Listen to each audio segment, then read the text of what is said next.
kami sebutkan. Bapak Ibu sekalian, tadi sebagaimana disampaikan dengan penuh objektivitas, tetapi kita ingin menjelaskan posisi hukum dari kasus. Dan apa yang terjadi untuk menjaga integritas dalam rangkaian. Karena sudah barang tentu menyangkut tanah ini ada mafia di belakang. Persidangan kami lakukan sebanyak hampir 20 kali seminggu kami sidang.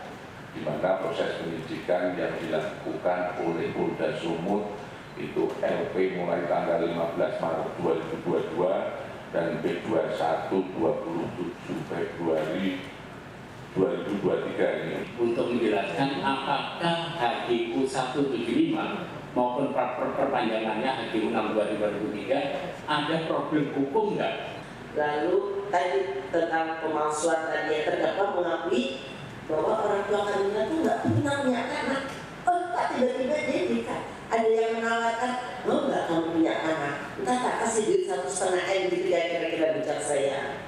Saya ingin mengatakan begini, kalau memang gitu ya, kalau memang bahwa dapat dibuktikan kepalsuannya, ya lanjut saja.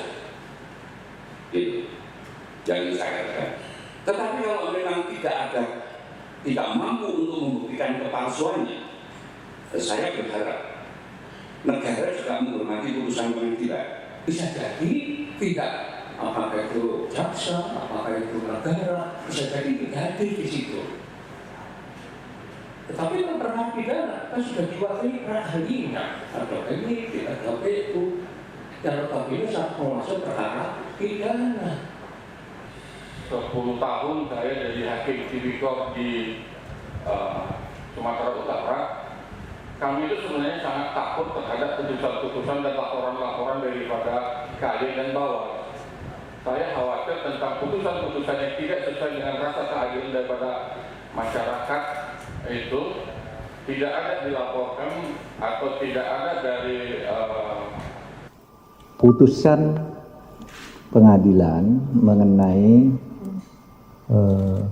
tanah negara di Tanjung Morawa, Sumatera Utara, seluas 464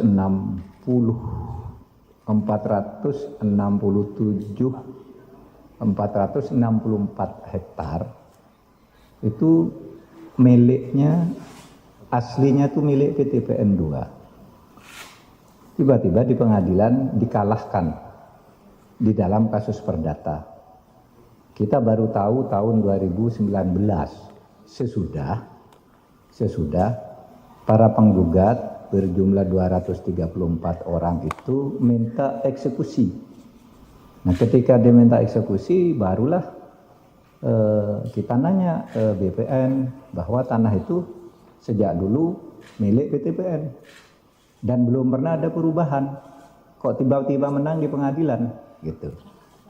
Nah, itulah sebabnya kita menolak dulu eksekusi karena kemudian kita menemukan indikasi tindak pidana bahwa para penggugat itu diduga kuat menggunakan surat keterangan palsu, antara lain karena surat keterangan kepemilikan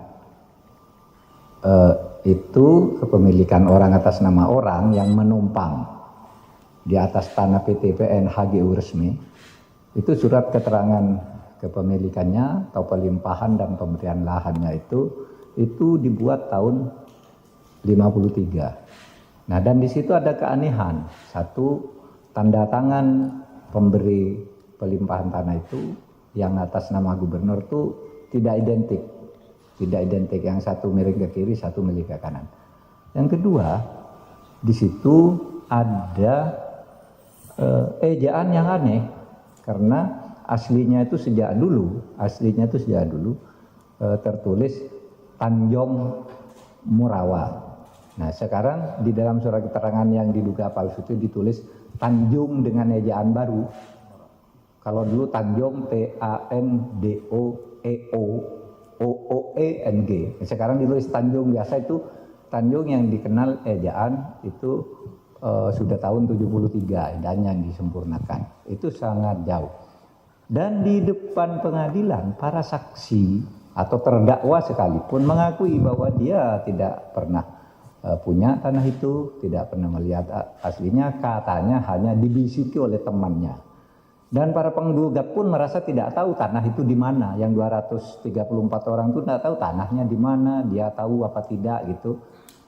Sehingga kita terus merasa ini harus dipersoalkan sampai final keputusan pengadilan di tingkat kasasi untuk menyelamatkan harta negara.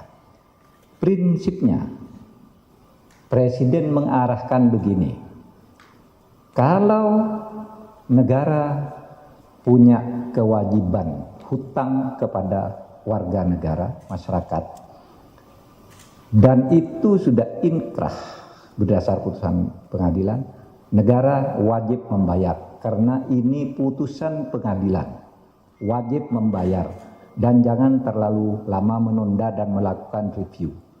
Tapi sebelum membayar harus dicari semua celah untuk melakukan upaya hukum karena ini tanah negara. Nah, oleh sebab itu kita ini melakukan upaya hukum dulu dari sudut hukum pidana. Karena hukum pidananya belum inkrah sekarang ini. Tadi kita melakukan bedah kasus dan memang ada kejanggalan-kejanggalan yang nanti akan disampaikan dan telah sebagiannya disampaikan di dalam memori kasasi.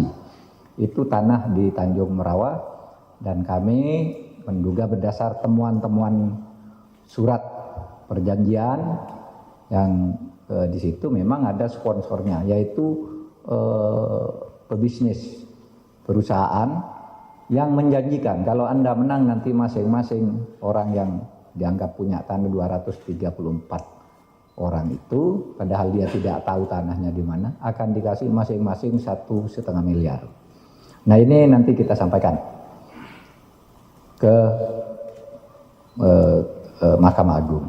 Itu keterangan dari saya. Jadi kita prinsipnya nih, satu, kalau punya utang dan ingkar tidak ada upaya hukum bayar. Tapi kalau kita menang, gitu, juga sering segera untuk menagih juga ke pihak swasta seperti yang dilakukan selama ini. Ini agar hukum tegak. Kita bukan mau menangnya sendiri. Hukum tegak, hak masyarakat dan hak negara dan hak perseorangan itu berjalan seimbang sesuai dengan ketentuan konstitusi.